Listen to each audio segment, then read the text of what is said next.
আমি মেডিকেলবিলাকলৈ যেতিয়া যাওঁ তেতিয়া লিখা থাকে তাত যে এইখন সংসাৰলৈ আহিব লগা মাতৃগৰ্ভত থকা এটি সন্তান যদি এইখন পৃথিৱীলৈ অহাৰ আগতে এবৰ্চন কৰা হয় তেতিয়াহ'লে সেইটো হ'ল পোনপটীয়াভাৱে ব্ৰহ্মবধ।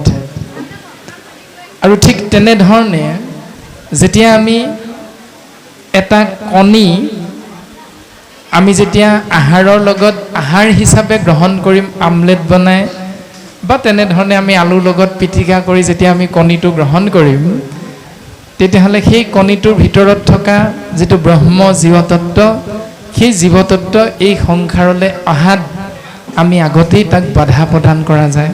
আৰু সেইকাৰণে পোনপটীয়াভাৱে এই কণীটো হ'ল ব্ৰহ্মবধৰ মূল দৰ্শন। অজামিল উপাখ্যান ৬ষ্ঠ স্কন্ধ।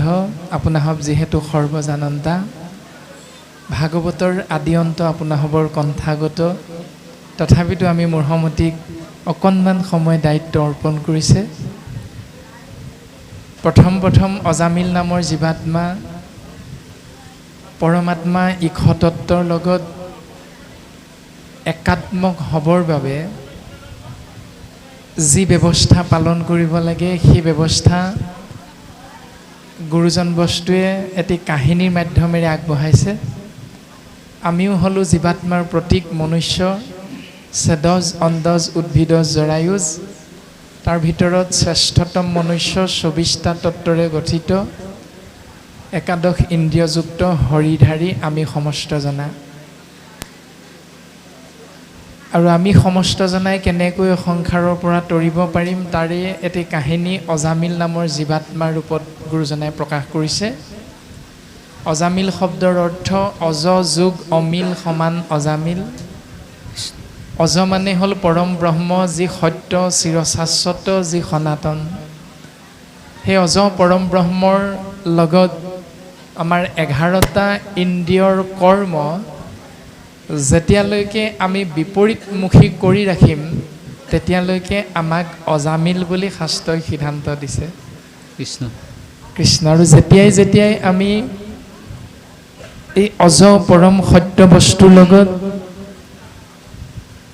আমি হৰিধাৰী আত্মাতত্ত্বই 11টা ইন্দ্ৰিয়ৰ দ্বাৰা আশ্ৰয় কৰা প্ৰত্যেকভাগী কৰ্ম চিন্তা ভাৱনাক অজ ব্ৰহ্মমুখী কৰি তুলিম, তেতিয়াই আপুনি আমি সমস্ত জীৱই পৰম আত্মা ইক্ষতত্ত্বৰ এক কণিকা কৃপাৰ পাত্ৰ হৈ এই সংসাৰৰ পৰা পৰম গতি লাভ কৰিব পাৰিম। সেই সূত্ৰে আমি সমস্ত জনাই হ'লোঁ অজামিল। আৰু অজামিলে যি কৰ্ম কৰিছে সেই কৰ্মৰ দৰ্শন ভাগৱতৰ পদে সুন্দৰভাৱে সিদ্ধান্ত দিছে। আজি আলোচনাৰ মূল বিষয়বস্তু হ'ল নাম মহিমা। সৰুতকৈও সৰু, সৰুতকৈও সৰু, সৰুতকৈও সৰু, সৰুতহে ভকতি ৰয়, তাৰে অৰ্থ হ'ল নাম। অৰ্থাৎ আমি যিমানে ওপৰলৈ উঠি থাকিম সিমানে আমি সংসাৰৰ পৰা ভগৱন্তৰ কৃপাৰ পাত্ৰ হৈ গতি লাভ কৰিব নোৱাৰিম। যিমানে আমি আটাইতকৈ সৰু হ'বলৈ চেষ্টা কৰিম সিমানে আমি ভগৱন্তৰ এক কণিকা কৃপা লাভ কৰিব পাৰিম। আৰু এয়াই হ'ল নাম। দন্তীয় ন তাত আকাৰ ম সমান নাম। না মানে হ'ল নাশ কৰা, ম মানে হ'ল মমত্ব অহংকাৰ।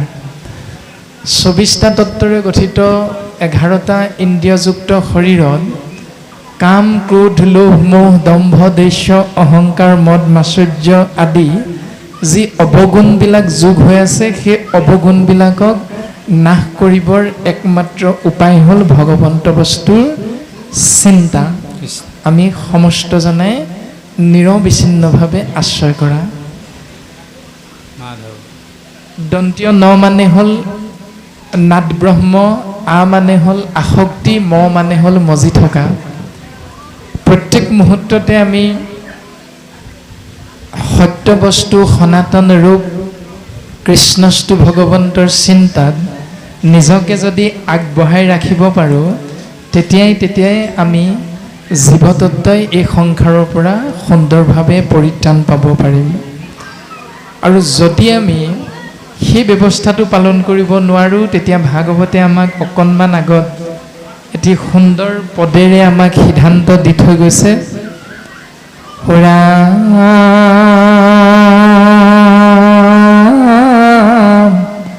শ্ৰেষ্ঠজনে কৰে যদি গৰিহীত কৰ্ম, দেখা দেখি অন্যে বোলে তাকে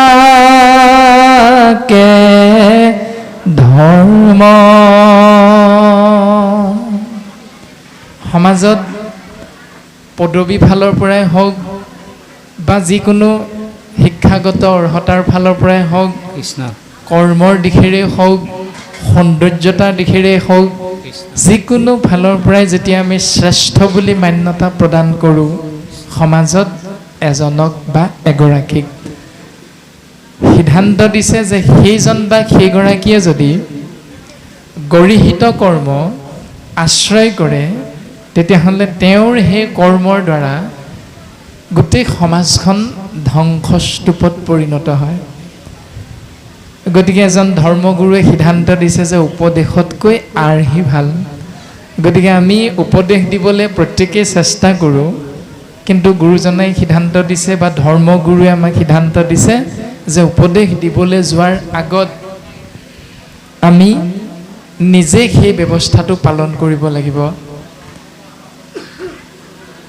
আপুনি আচৰি ধৰ্ম আনকো শিকায়, সেহি ভাগৱত ধৰ্ম জানা নিমিৰাই। নিমিৰজাক কবি নামৰ সিদ্ধজনে ভাগৱত ধৰ্মৰ দৰ্শন প্ৰকাশ কৰিছে। আৰু আজি আমাৰ সেউকী বাপজনাই সেই আদৰ্শটো গাঁওখনৰ বাবে সুন্দৰকৈ দাঙি ধৰিছে যে পুৱা গধূলি নিৰন্তৰে নিৰবিচ্ছিন্নভাৱে নিজৰ লগতে পৰিয়ালটিৰ সমূহ সদস্যই ভগৱন্ত বস্তুৰ আসনত মূৰ দুৱাই গুৰুদেৱ নাম ভকত চাৰি মহাবস্তুক হৃদয়ংগম কৰি সত্য শৌচ ক্ষমা দয়া আসনৰ চাৰি খুৰা এই ব্যৱস্থাক উপলব্ধি কৰি জীৱন আগবঢ়াই নিবৰ বাবে এক মহাপ্ৰয়াস কৰিছে। আপুনি আচৰি ধৰ্ম আনকো শিকায়, নিজেও আচৰণ কৰিব আজিৰ পৰা, আৰু আমি সমস্তজনাকো সেই সুন্দৰ উপদেশ তেওঁ দৰ্শন কৰাব বিচাৰিছে। গতিকে এনেধৰণে আমি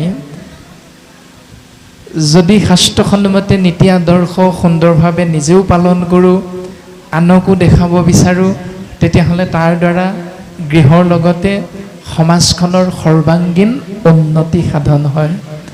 ভাগৱতে এনেধৰণে সিদ্ধান্ত দি বৰ্তমান আমাৰ তাঁতী বাপজনাই যিখিনিত পদবন্ধে ইতিমধ্যে ৰৈ গ'ল, সেইখিনিত এটি পদেৰে আমাক সুন্দৰভাৱে এটি উপদেশ প্ৰদান কৰিছে যে হেৰ' যমদূত, চাৰিজন বিষ্ণুদূতে যমদূত তিনিটাক উপদেশ প্ৰদান কৰিছে যে অৰ্ধ নামে কৰে মহাপ্ৰলয় পাপৰ, ইটো দিজে উচ্চাৰিলে চাৰিও অক্ষৰ। ভগৱন্তৰ নাম মহিমা ইমান শ্ৰেষ্ঠ যে ভগৱন্তৰ নাম সম্পূৰ্ণ উচ্চাৰণ নহ'লেও আধাও যদি আপোনাৰ আমাৰ পদ্ম মুখখনতে উচ্চাৰিত হয়, তাৰ দ্বাৰাও ভগৱন্তৰ এক কণিকা কৃপা আমি জীৱতত্বই লাভ কৰিব পাৰিম। কিন্তু তাৰ বাহিৰে সংসাৰখনত কৰ্মমাৰ্গ আৰু জ্ঞান মাৰ্গৰূপী যিমান ধৰ্মক আমি আশ্ৰয় কৰোঁ, তাৰ বিষয়ে কবি সিদ্ধই নিমি ৰজাৰ আগত এই উত্তৰটো প্ৰদান কৰিছে যে আন ধৰ্মে তন্ত্ৰে মন্ত্ৰে বহু ছিদ্ৰ হয়, ভাগৱত ধৰ্মে জানা শিষভ নহয়। যদি ভাগৱত নাম ধৰ্মক আশ্ৰয় নকৰি তপ জপ তীৰ্থ ব্ৰত যাগ যজ্ঞ পূজা পাতল আদি বিভিন্ন কৰ্মমাৰ্গ আৰু জ্ঞান মাৰ্গক আশ্ৰয় কৰোঁ, তেতিয়াহ'লে তাৰ দ্বাৰা জীৱক খোজে প্ৰতি অপৰাধী হ'ব লগা হয়। কিন্তু ভাগৱত ধৰ্মত সেই অপৰাধৰ পৰা জীৱ অনায়াসে মুক্ত হৈ থাকিব পাৰে। গতিকে হেৰ' দূত, তহঁতি সদা সৰ্বদা এই কথাটো মনত ৰাখিবি যে অৰ্ধ নামে কৰে মহাপ্ৰলয় পাপৰ। ইটো দিজে উচ্চাৰিলে চাৰিও অক্ষৰ। ভগৱন্তৰ নাম সম্পূৰ্ণ নহ'লেও যদি আধাও উচ্চাৰণ হয় তেতিয়াও এটি জীৱতত্বই এই সংসাৰখনত অৱতীৰ্ণ হৈ থাকোঁতে যিমান কৰ্মৰ দ্বাৰা উপাৰ্জন কৰা তেওঁ মহাপাপ, সেই সমস্ত পাপ ৰাখি ৰাখি পুণ্যলৈ পৰিণত হৈ যায়। ইমান সুন্দৰভাৱে পদে সিদ্ধান্ত দিছে। আৰু অজামিল উপাখ্যানৰ নাম মহিমাৰ জৰিয়তে আমিও যদি নিজকে সেই ব্যৱস্থাটোৰ মাজলৈ আগবঢ়াই দিব পাৰোঁ তেতিয়াহ'লে আমিও ৰাখি ৰাখি পাপৰ পৰা অনায়াসে পৰিত্ৰাণ পাই ৰাখি ৰাখি পুণ্যৰ গৰাকী হৈ যাব পাৰিম। এনেকৈ সিদ্ধান্ত দিছে। ৰাম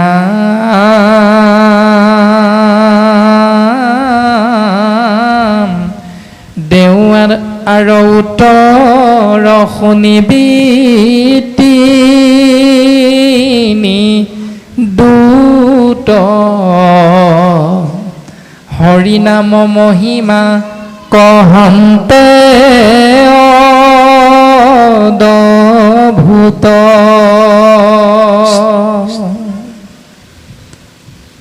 তহঁতি সোধা প্ৰশ্নৰ উত্তৰ আমি আগবঢ়াম যে হৰিনামৰ মহিমা ইমানেই অদ্ভুত।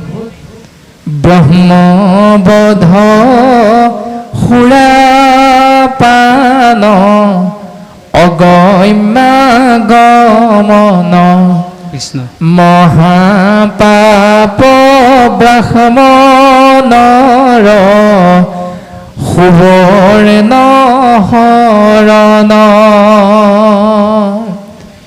মিত্ৰদ্ৰোহ কৰে মঠ মণ্ডপদগধ পিতৃ মাতৃ স্ত্ৰী নিপতিৰ লৈ বধ আছৈ আনো আনো যত মহা পাপ গণ সবাৰো নিষ্কৃতি হৰি নামৰ কীৰ্তন।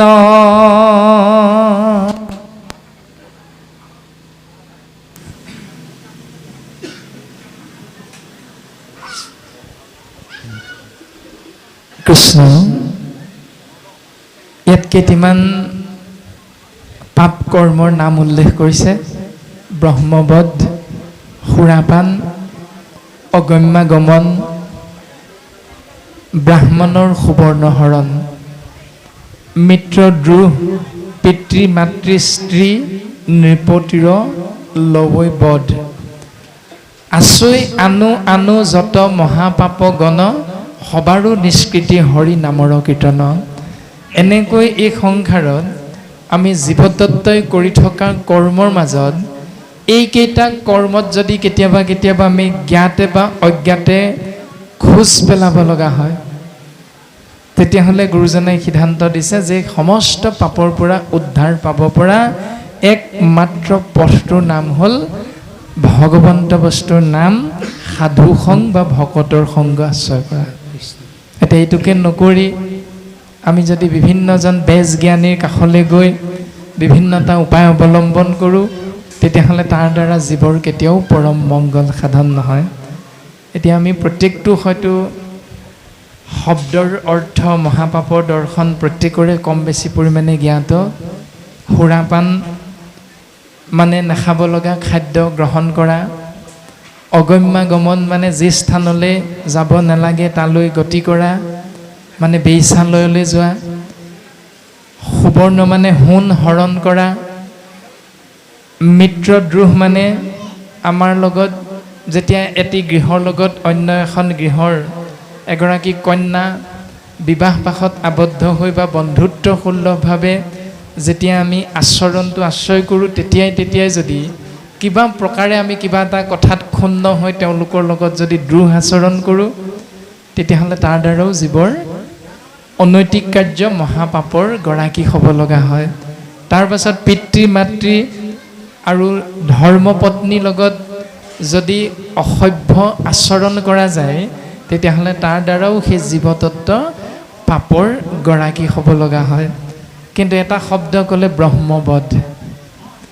এই ব্ৰহ্মবধৰ মূল দৰ্শন হ'ল আমি মেডিকেলবিলাকলৈ যেতিয়া যাওঁ তেতিয়া লিখা থাকে তাত যে এইখন সংসাৰলৈ আহিব লগা মাতৃগৰ্ভত থকা এটি সন্তান যদি এইখন পৃথিৱীলৈ অহাৰ আগতেই এবৰ্চন কৰা হয় তেতিয়াহ'লে সেইটো হ'ল পোনপটীয়াভাৱে ব্ৰহ্মবধ। আৰু ঠিক তেনেধৰণে যেতিয়া আমি এটা কণী আমি যেতিয়া আহাৰৰ লগত আহাৰ হিচাপে গ্ৰহণ কৰিম, আমলেট বনাই বা তেনেধৰণে আমি আলুৰ লগত পিটিকা কৰি যেতিয়া আমি কণীটো গ্ৰহণ কৰিম তেতিয়াহ'লে সেই কণীটোৰ ভিতৰত থকা যিটো ব্ৰহ্ম জীৱতত্ত্ব, সেই জীৱতত্ত্ব এই সংসাৰলৈ অহাত আমি আগতেই তাক বাধা প্ৰদান কৰা যায়। আৰু সেইকাৰণে পোনপটীয়াভাৱে এই কণীটো হ'ল ব্ৰহ্মবধৰ মূল দৰ্শন। গতিকে আমি আহাৰ হিচাপে কেনেকৈ এই ব্যৱস্থাখিনি পালন কৰিব লাগিব তাৰ ব্যৱস্থা গুৰুজনাই সুন্দৰভাৱে আমাক শাস্ত্ৰসন্মতে দিছে যে অন্ন যোনি কিছু নকৰে বিচাৰ, জাতি কুল ভৈল ভ্ৰষ্ট, বৈষ্ণৱৰ বেশ ধৰিয়া ফুৰয়, বেদ পন্থ কৰি নষ্ট। গতিকে অন্ন গ্ৰহণ কৰাৰ ব্যৱহাৰ দৰ্শন গুৰুজনাই শাস্ত্ৰসন্মতে দিছে। সন্তান উত্তৰাধিকাৰী জন্ম দিয়াৰ খুব সুন্দৰ দৰ্শন শাস্ত্ৰই আমাক দিছে। গতিকে তাক আশ্ৰয় নকৰি যদি আমি কেৱল পৃথিৱীলৈ আহিলোঁ, সন্তান জন্ম দিব লাগে, খাই বৈ জীয়াই থাকিব লাগে, এই ব্যৱস্থাটোকহে যদি পালন কৰোঁ তেতিয়াহ'লে তাৰ দ্বাৰা জীৱই কেতিয়াও এই সংসাৰৰ পৰা সুন্দৰভাৱে পৰম গতিৰ পাত্ৰ হ'ব নোৱাৰে। গতিকে গুৰুজনাই সিদ্ধান্ত দিছে জল পুষ্প ফল মূল খাদ্য দ্ৰব্য যত অন্ন আদি কৰি হবে অৰ্পিব কৃষ্ণত, তেবে গৃহ ধৰ্মে হিংসা দুখে নপাৱয়, কৃষ্ণে একনিষ্ঠ হৈয়া মুকুতি সাধয়। যে আমি সমস্ত ব্যৱস্থাত কেৱল কৃষ্ণ নাম খাওঁতে লওঁতে দিওঁতে শুওঁতে উঠোঁতে বহোঁতে বাক্যে বচনে খোজে কাটলে কেৱল কৃষ্ণস্তু ভগৱন্তৰ নাম যদি আমি আশ্ৰয় কৰোঁ তেতিয়াহ'লে নিশ্চিত ৰূপত জীৱৰ মংগল সাধন হ'ব। এনেকৈ এই সংসাৰত থকা আমি মনুষ্য নামৰ জীৱতত্ত্বই কৰি থকা কৰ্মবিলাকত খোজেপতি পাপ আমি উপাৰ্জন কৰিব লগা হয় অনিচ্ছা সত্ত্বেও অজ্ঞানবশতো, কিন্তু সেই পাপৰ পৰা আমি সুন্দৰভাৱে তৎমুহূৰ্ততে পুণ্য উপাৰ্জন কৰিব পাৰিম যদিহে আমি ভাৱনাযুক্ত ব্যৱস্থাটোত নাম যদি নিৰন্তৰে আশ্ৰয় কৰি থাকিব পাৰোঁ। এই দৰ্শন শাস্ত্ৰই আমাক সিদ্ধান্ত দিছে। তাৰ পাছত পদে কি ক'ব বাপে অকণমান আগবঢ়াই দিব।